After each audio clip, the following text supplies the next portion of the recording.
சிவா திருச்சிற்றம்பலம். தென்னாருடைய சிவனை போற்றி, எந்நாட்டவர்க்கும் இறைவா போற்றி. நமச்சிவாய வாழ்க, நாதன் தாள் வாழ்க. இமைப்பொழுதும் என்னெஞ்சில் நீங்காதான் தாள் வாழ்க. ஈர்த்து என்னை ஆட்கொண்ட எந்தை பெருமான் நம் பெருமான் சிவபெருமான் திருவடிகளை மனம் மொழி மெய்களாலே வணங்கி எப்பெருமக்கள் நாயன்மார்களுடைய திருவடி தாமரைகளை இதய கமலத்தில் வைத்து போற்றிக் கொண்டு எனது அருட்குருநாதர் திருமுறை கலாநிதி வே. சுந்தரமூர்த்தி தேசிகர் ஐயாவுடைய திருவடிகளை நீல நினைந்து, திருமுறை செந்நெறிக்குள் என்னை ஆற்றுப்படுத்திய சிங்கப்பூர் திருஞான சம்பந்த பெருமான் சிவநெறி திருக்கூட்டத்தின் அடியார் பெருமக்களது திருவடிகளை வணங்கிக் கொண்டு மற்றும் அடியார் பெருமக்களது திருவடிகளை வணங்கிக் கொண்டு பெரும் பற்ற புலியூரானை பேசாத நாளெல்லாம் பிறவா நாளை என்ற அருள் சிந்தனையில் இன்றைய தினம் நாம் சிந்திக்க இருப்பது அருள் தரும் திருஞான சம்பந்த பெருமான் திருவடி போற்றி, அருள் தரும் தெய்வ சேக்கிழார் திருவடி போற்றி. அன்பர் பெருமக்களே, திருஞான சம்பந்த பெருமானுடைய அருள் சரிதம் எல்லாருக்கும் தெரிந்தது. அதை திரும்ப நம்ம சொல்லி காலத்தை வீணாக்க வேண்டாம். தெரிந்ததை விட தெரியாததை சொல்வது ரொம்ப சிறந்தது அப்படின்னு அடியனுக்கு எண்ணியதாலே அப்படி சொல்றேன். இந்த ஞானசம்பந்தருடைய அருள் சரிதத்தை எடுத்து சொல்ற நம்மளுடைய தெய்வ சேக்கிழாரை நாம் பல தடவை விழுந்து விழுந்து விழுந்து வணங்கணும். என்ன அப்படி, ஏன் என்ன அப்படி அப்படின்னு நிறைய பேர் நினைக்கலாம். தெரிஞ்சவங்க அப்படி நினைக்க மாட்டாங்க. ஞானசம்பந்த பிள்ளையார் வழிபாட்டுக்காக திருமருகலுக்கு செல்றாரு. அங்க செல்லும் பொழுது அதிகால நேரத்தில் ஒரு பெண் சிவபெருமான நோக்கி கதறக்கூடிய சத்தம் ஒன்று கேட்குது. அது எல்லாருக்கும் தெரியும். அந்த பாட்டு திருமருகல் அருள் செய்த பாடல், அது எல்லாருக்கும் தெரியும். இந்த பாட்டில் சிவபெருமான பேரை சொல்லி கூப்பிட்டு அந்த பெண்ணாகப்பட்டவள் கதறுகிறாள். அந்த பாடல் சடையா எண்ணுமால் சரணி எண்ணுமால் அப்படின்னு விடையா சடையா அப்படின்னு சொல்லி சிவபெருமானுடைய திருநாமங்களை சொல்லி அந்த பெண்ணாகப்பட்டவர் கதறுகிறாள். திருஞான சம்பந்த பெருமான் திருப்பள்ளி எழுச்சி காலம் என்பதினாலே அந்த பக்கமாக போகும்பொழுது அதனுடைய காதுக்கு இந்த சத்தம் கேட்கிறது. சீர்காழி ஆண்ட கையார் இறைவரை கும்பிடும் பொருட்டு வந்து சேர்கின்றனுடைய அந்த மெய்த்தன்மையுடைய செவிகளில் சேர பொருந்தவும். சுவாமியினுடைய செவிகளுக்கு அந்த பெண்ணுடைய கதறல் கேட்கிறது. அப்ப திருவுள்ளத்தில் கருணை ரொம்ப அதிகமாக கருணை மிக கொண்டு அன்னப்பறவை போன்று வருந்துகின்றவள் பக்கத்தில் அடியார்கள் சூழ்ந்து வர எழுந்தருளி வந்தார் சுவாமி. இந்த பாடல்களுக்கெல்லாம் சுவாமியினுடைய காதுக்கு போகுது. அப்ப சுவாமி கேட்குறாங்க அந்த பொண்ணுகிட்ட, என்ன காரணத்தினாலம்மா நீ இந்த மாதிரி கதறுகிற, என்ன நடந்தது அப்படிங்கிறத சொல்லு அப்படின்னு சொல்லி கேட்குறாங்க. அப்படி கேட்கின்ற பொழுது அதுக்கு பாடல்களை நம்ம தெய்வ சேக்கிழார் திருவடி போற்றி. சிவ சிவ சிவ சிவபுரத்து மறையவனார் சென்று நின்று சிவபெருமான் அருள் போற்றி சிந்தை நைந்து பரவுவால் பர உருவால் தனை நோக்கி பயப்படேல் நீ பரு உரலும் நும் பரிசும் பகர்வாய் என்ன. கவலைப்படாதம்மா, என்ன நடந்தது சொல்லு. ஏன் இப்படி சிவபெருமான கூப்பிட்டு அழுகிறியே, என்ன காரணம் அப்படின்னு கேட்குறாங்க.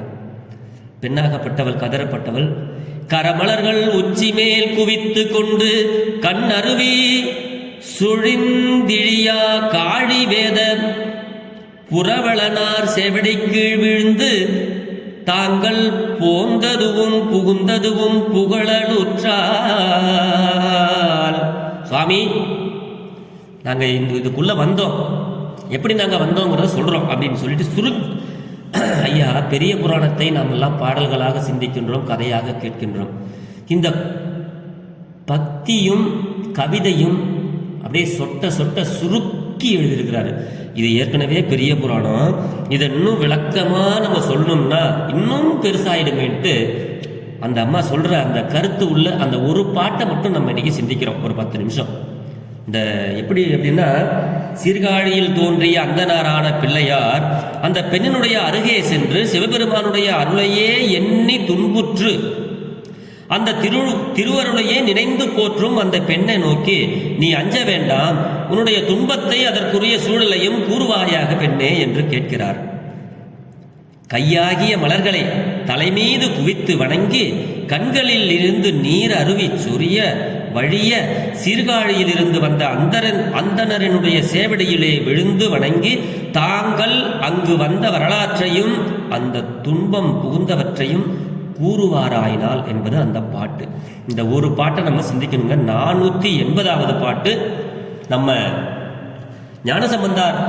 ஞானசம்பந்த பிள்ளையாருடைய அருள் சரிதத்தில் பெரிய புராணத்தில். இந்த ஒரு பாட்டில் எவ்வளவு கருத்துக்களை சுருக்கி இங்க வந்து சொல்றாங்க அப்படிங்கிறத நம்ம தெளிவா சிந்திக்கணும் அடியார் பெருமக்களே. வலம் பொழில் சூழ் வைப்பூர் கோன் தமன் எந்தை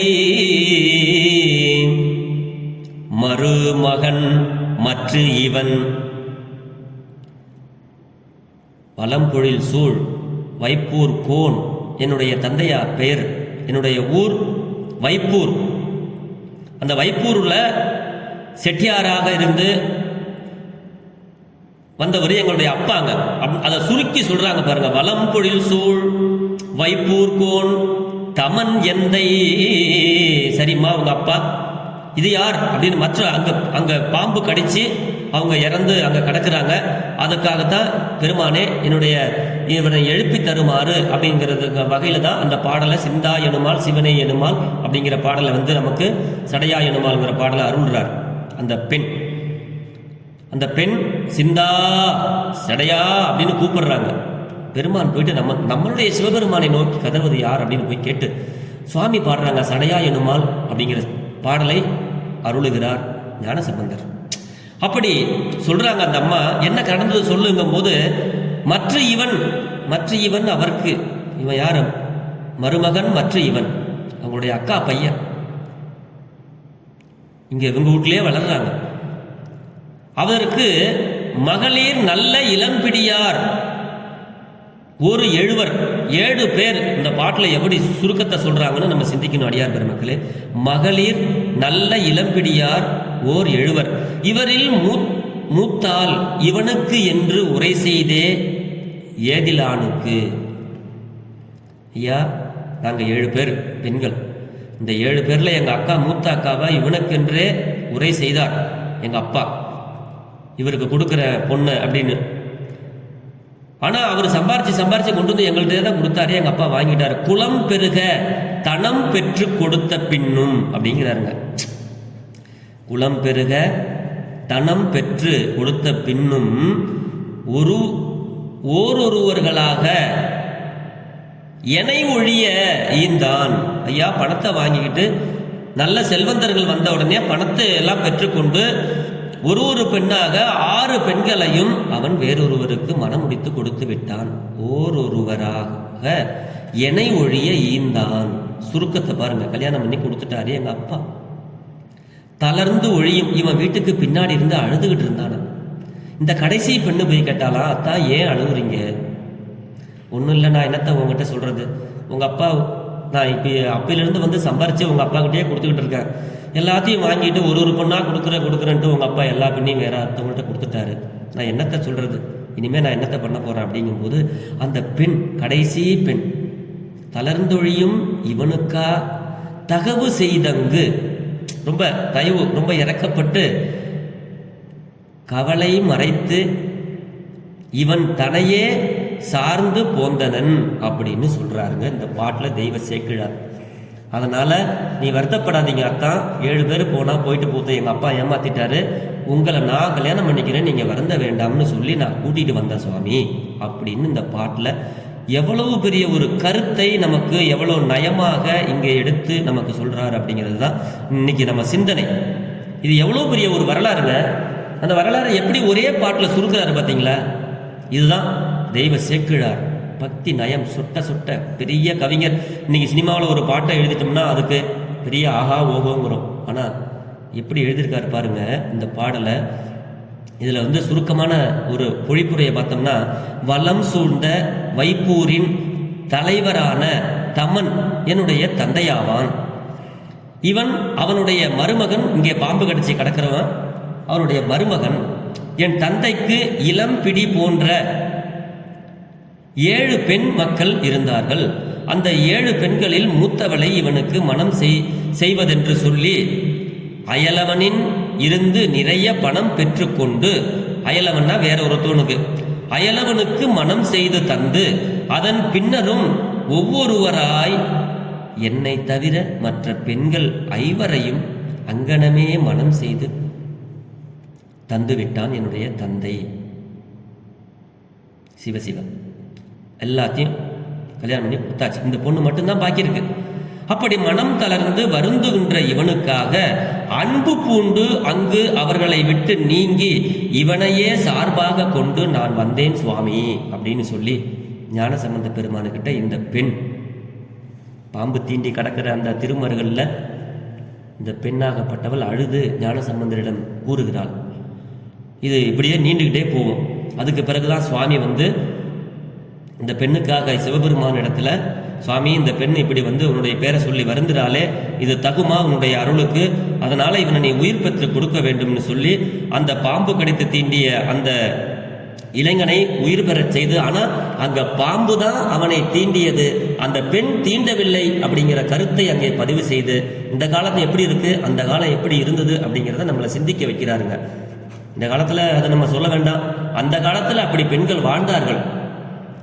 பெண், அதாவது பாம்பு தீண்டியதை தவிர இந்த பெண் தீண்டவில்லையா, அந்த அளவுக்கு கண்ணியம் இருந்தது என்பதை தான் இங்கே நாம் வந்து சிந்திக்க வேண்டும். அப்படிப்பட்ட பெண்ணுக்கு அவரே தலைவராக இருந்து திருமணம் செய்து வைத்து அவர்களை ஆசி கூறி அனுப்பி வைத்தார் ஞானசம்பந்தர் என்ற ஒரே ஒரு பாட்டை மட்டும்தான் நம்ம இன்னைக்கு சுருக்கமாக சிந்தித்தோம். பெரும்பற்ற புலியூரானை பேசாத நாளெல்லாம் பிறவா நாளே அப்படின்னா, இன்னைக்கு பேசுற ஒவ்வொரு நாளுமே நமக்கு பயனுள்ள நாள். நான் சொல்றத கேட்காத எவ்வளோ பேர் இருப்பாங்க. அப்படி கேட்காத நாளெல்லாம் அது வீணான நாள் அப்படின்னு பொருள். சிவசிவா என்று சொல்லி இந்த அருள் சரிதத்தை மீண்டும் நாம் இன்னும் தெளிவுபட சிந்திப்போம் என்று சொல்லி பெரும்பற்ற புலியூரானை பேசாத நாளெல்லாம் பிறவா நாளே என்ற அருள் சிந்தனையை நிறைவு செய்கிறேன். ஜெர்மனியிலிருந்து சிவபாலா. குறைவில்லாத உயிர்கள் வாழ்க, மேன்மைகள் சைவ நீதி விளங்குக, உலகமெல்லாம் இன்பமே என்னாலும் துன்பமில்லை, ஆளவாய் சிவனடியை சிந்திக்க பெற்றேன் நானே. ஆழ்க தீயதெல்லாம் அரண்நாமமே சூழ்க, வையகமும் துயர் தீர்கவே, வாழ்க சீரடியாரெல்லாம் சிவா. திருச்சிற்றம்பலம்.